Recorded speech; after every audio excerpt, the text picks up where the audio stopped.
നമുക്ക് ഓരോരുത്തർക്കും ദൈവം നൽകിയിരിക്കുന്ന ജീവനും കഴിവുകളും ഒരു വലിയ വരമാണ്.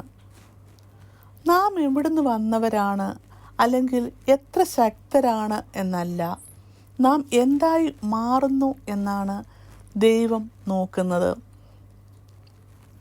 ദൈവം നമ്മെ സ്നേഹത്തോടെ സൃഷ്ടിച്ചു.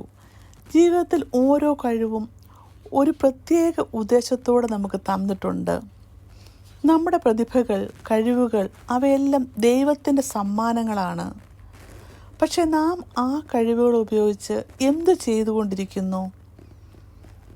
നാം മാറുന്നത്, നാം വളരുന്നത്, അതാണ് ദൈവത്തിന് നാം തിരികെ നൽകാവുന്ന സമ്മാനം.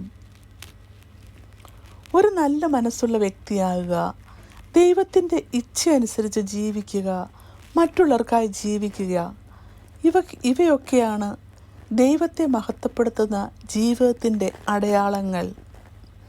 നാം ഓരോരുത്തർക്കും നൽകിയിട്ടുള്ള കഴിവുകൾ അത് എന്തായിരുന്നാലും അത് മറ്റുള്ളവർക്ക് പ്രയോജനകരമായി തീരുന്ന രീതിയിൽ നമുക്ക് ഉപയോഗിക്കാം.